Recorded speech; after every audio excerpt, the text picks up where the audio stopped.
Halo lo, apa kabar? Wah, bagaimana nih Anda? Pasti banyak siap-siap menyambut pergantian tahun ya. Tapi tetap saja menurut saya jangan terlalu overall spending gede-gedean ya. Ingat ya, mulai tanggal 1 itu Anda harus membayar PPN lebih tinggi lagi karena sampai 12% ya. Bung Rocky, ini sekarang sedang heboh. Pengakuan seorang anggota DPR dari Komisi 11 yang sudah ditetapkan sebagai tersangka dalam kasus penyaluran dana CSR Bank Indonesia. Ini semua anggota Komisi 11 kata dia menerima dana CSR itu. Ini kan kemudian rupanya ini membuat gerah ini Ketua Komisi 11. Ini Misbahun ya politisi Golkar yang menyatakan bahwa praktik itu sudah berlangsung lama dan benar bahwa semua mereka menerima dana CSR itu. Tapi kata mereka itu hanya ikut mengawasi penyalurannya dan dana itu langsung ke penerimanya tentu di dapil masing-masing ya. Bank Indonesia sebagai bank sentral punya CSR saja sudah aneh. Dan ngapain pula ini penyalurannya lewat anggota DPR? Langsung aja kenapa kalau dia punya dana CSR? Ya tetap ada yang janggal bahwa Bank Indonesia membagi-bagi program sosialnya ke anggota DPR, kan itu masalahnya tuh. Ya, bisa aja ada semacam sifat Pancasila dari Bank Indonesia untuk sedikit mungkin menyimpang atau punya diskresi hak khusus untuk bukan sekedar mengatur stabilitas moneter, bukan sekedar menjaga jumlah uang yang beredar, bukan sekedar melakukan pengawasan terhadap jasa-jasa penyelenggara keuangan, tapi juga ada hal yang kita anggap aja sebagai ya yang di dalam perusahaan disebut CSR, corporate social responsibility. Tapi responsibility untuk apa atau responsibility sosial buat apa kalau itu tiba di anggota DPR? Kan pertanyaan etisnya di situ. Jadi kita mulai dengan satu prinsip bahwa ada kepentingan semacam hidden curricula atau hidden agenda di DPR atau di Bank Indonesia sehingga mesti disalurkan pada anggota-anggota DPR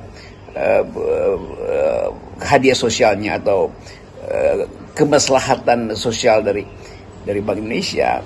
Kemudian timbul huru hara di publik tuh. Emangnya Bank Indonesia perusahaan, emangnya Bank Indonesia itu harus lakukan hal yang jadi yang bukan bidang utama dia. Kan Bank Indonesia itu melakukan intermediasi aja di dalam sistem keuangan atau bisnis atau ekonomi secara keseluruhan. Dan ini sebetulnya yang kita sebut malfunction atau misadministrasi dari Bank Indonesia tuh. Jadi kalau KPK dalami itu, dia juga mesti dalami motifnya apa itu atau mens rea-nya apa.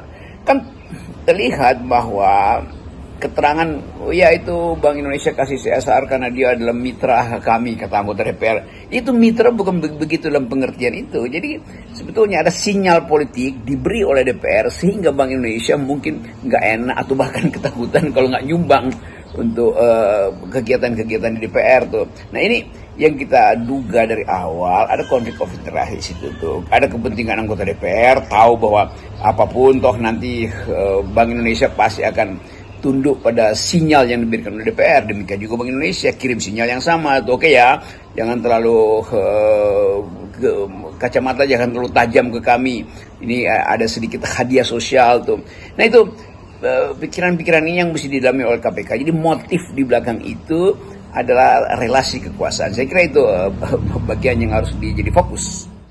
Kasus ini ya Bung Rocky lepas adanya korupsi, lepas ada tidaknya kursi katanya gitulah ya. Ini sudah sangat pabaliot ya. Sesungguhnya kita tahu dan sangat lazim terjadi antara anggota DPR dengan departemen atau lembaga-lembaga pemerintah lainnya yang jadi partner komisi. Bahwa mereka ini ya sering menyalurkan dana-dananya, anggarannya, bukan hanya CSR ini, proyek-proyeknya itu lewat para anggota DPR ini. Dan nanti para anggota DPR ini akan mengklaim inilah bahwa kerja mereka memperjuangkan kepentingan rakyat di dapilnya. Kan seperti itu selalu begitu. Dan lembaga dan departemen juga sudah sama-sama tahu lah gitu supaya mereka gak diganggu-ganggu ya mereka harus memberikan jatahnya kepada DPR. Tapi ketika hal itu melibatkan Bank Indonesia sebagai lembaga bank sentral yang posisinya harus benar-benar independen, ini kan menurut saya jadi persoalan sangat besar. Iya, apalagi kalau ternyata menurut pengakuan anggota DPR dari mana tuh Partai Nasdem apa yang diperiksa oleh KPK bahwa dana-dana itu dipakai untuk sosialisasi kan. Jadi urusan apa? Dana dipakai, dana CSR Bank Indonesia dipakai untuk sosialisasi. Sosialisasi artinya berupaya untuk menyalurkan ya semacam, ya sebetulnya bisa saya sebut gratifikasi dari anggota DPR untuk dapilnya, untuk ya, macam-macam. Tapi ngapain pakai dana CSR? Bukankah dia individual yang harusnya memanfaatkan kapasitas dia sebagai anggota DPR untuk membujuk, menjelaskan, mengambil perhatian, bahkan membina konstituennya? Kan itu tugas individual dia kan, bahwa dia memanfaatkan dana sosialisasi. Kalau begitu ya nggak usah ngapa-ngapain tuh, gaji dia diberikan justru untuk mempertahankan kapasitas dia, pasti ada insentif sebagai anggota DPR. Tetapi kalau satu komisi itu dapat, itu artinya ada persekongkolan jahat sebetulnya tuh, jahat yang terselubung untuk dalam tanda kurung memeras Bank Indonesia supaya jatuhkan pilihan CSR pada anggota DPR ini untuk kepentingan sosialisasi. Kan jelas-jelas itu nggak ada urusannya Bank Indonesia dengan sosialisasi anggota DPR. Itu artinya Bank Indonesia membiayai proses public relation dari anggota DPR. Kan juga Bank Indonesia juga salah karena dia mesti tahu kemana uang itu mau disalurkan. Apa mau bangun WC di sekolah-sekolah yang udah reot, apa mau ganti gayung di kamar mandi yang udah bulukan tapi nggak diganti-ganti karena harus nunggu tahun anggaran. Kan mesti itu yang justru dilaporkan atau dimintakan detail. Kan nggak mungkin orang Bank Indonesia itu sekedar en bloc itu dengan cara menyalurkan aja suka-suka mau dipakai buat apa. Nah, kesempatan-kesempatan semacam ini yang memungkinkan kita menduga dengan kuat bahwa ada transaksi super sebetulnya super hipotetik itu, bahwa di antara dua belah pihak pasti ada kesepakatan-kesepakatan yang tidak jujur tuh antara DPR dan Bank Indonesia, atau sebaliknya antara Bank Indonesia dan DPR. Kita mesti lihat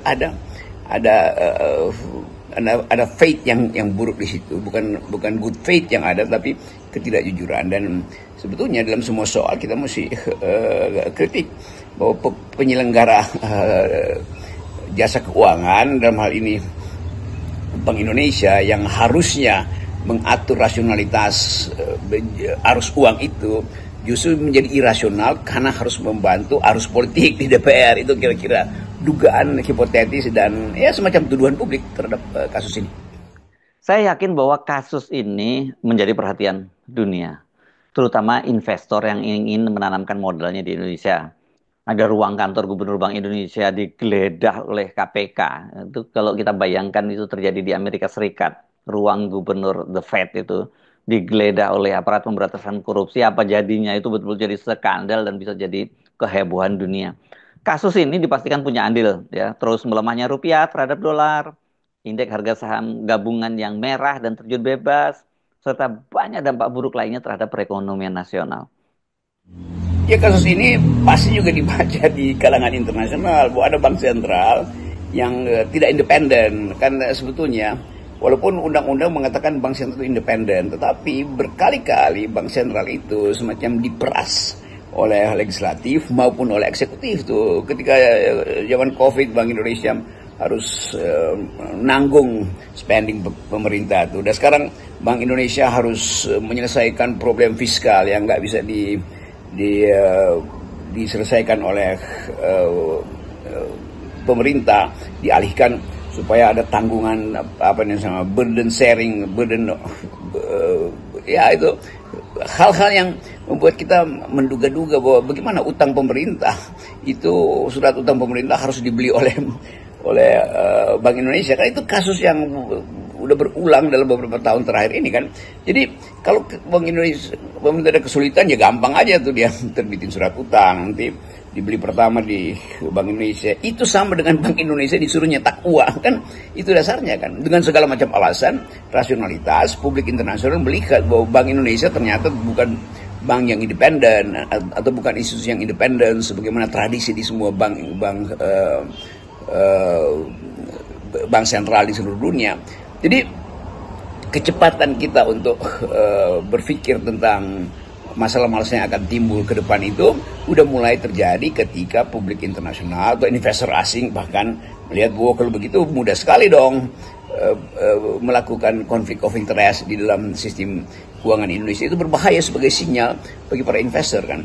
Jadi ketepatan, kejujuran, decency, ethical imperatif dari Bank Indonesia kan itu semua yang membuat kita percaya bahwa kalau Bank Indonesia betul-betul menjalankan fungsinya sebagai lembaga intermediasi dan hanya mengurus soal kecepatan peredaran uang, soal regulasi yang memungkinkan dia dapat laporan yang bagus supaya stabilitas keuangan kita itu termonitor dari detik ke detik, kan itu yang memungkinkan bisnis plan juga dijalankan secara sangat hati-hati oleh para pelaku bisnis. Nah kalau sekarang kedudukan itu hilang atau kapasitas Bank Indonesia runtuh begitu polisi atau begitu KPK datang ke kantornya Direktur Gubernur Bank Indonesia Pak Peri itu, ya aduh, seluruh sistem saraf internasional bekerja, ada apa kok KPK itu mengincar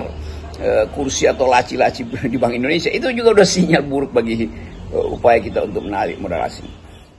Kasus ini patut kita cermati, apakah akan terus berlanjut? Karena sesuai pengakuan satu orang tersangka itu, dia kalau nggak salah dari fraksi Nasdem itu ya, Pak Sotori namanya, itu satu komisi mendapat semua. Nah ini kan bisa menimbulkan goncangan politik kalau KPK kemudian melanjutkan penyidikannya gitu. Nah, kalau hanya satu anggota DPR yang dikorbankan, pasti dia juga akan teriak-teriak ya. Mungkin ini kita bisa menduga-duga seperti halnya Kasto, dia punya bukti kuat gitu ya. Dia pasti akan teriak lebih kencang lagi. Nah, jadi kalau kemudian KPK punya bukti kuat dan kemudian tapi membahayakan kasusnya semua parpol, apakah kemudian kasusnya akan dihentikan? Nah, ini kan ujian integritas KPK, sama seperti halnya dengan kasus Hasto. Ini kan setelah Hasto nyanyi bahwa dia punya alat bukti, punya video-video, dan bahkan termasuk yang disimpan di Rusia, apakah juga akan diteruskan juga kasusnya Hasto? Masih berani meneruskan? Atau kemudian baku atur? Nah, ini kan jadi masalah buat kita. Emang ada problem nanti kalau misalnya terlihat satu sistem yang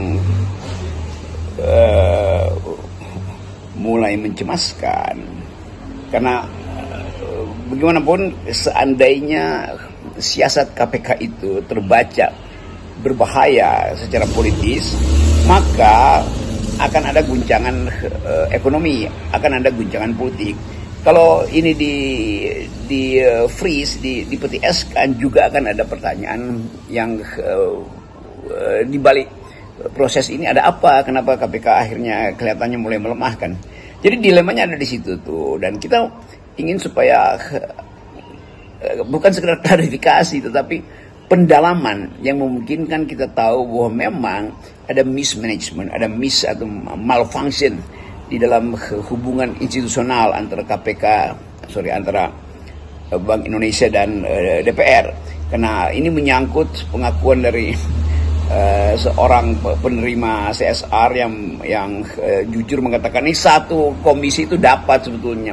Sekarang periksa aja satu persatu kan diperlihatkan bahwa oke, CSR itu nggak ada soal kalau dia dipergunakan secara fungsional atau tanpa motif lain, yaitu sekedar untuk bantuan sosial. Sekarang diperiksa satu persatu mereka apakah betul dana itu tiba di dalam motif yang sama dengan yang dimaksud oleh Bank Indonesia. Kendati maksud itu mungkin tidak diucapkan dalam perjanjian yang lebih legal, tetapi tetap kita mesti duga dengan kuat bahwa anggota DPR ini pasti akan memanfaatkan dana itu untuk kepentingan personal, dan itu yang kita sebut sebagai korupsi. Jadi dana Bank Indonesia sebagai lembaga negara dimanfaatkan oleh anggota DPR yang adalah wakil rakyat, dan karena itu dia menjadi pejabat publik. Itu yang mesti disorot secara habis-habisan, dan tidak perlu ragu untuk menyorot atau memanggil seluruh anggota DPR pada waktu itu kan yang disebut keterbukaan. Mungkin dengan cara itu akan timbul lagi kepercayaan bahwa oh iya, pada akhirnya mesti disebutkan apakah anggota DPR memeras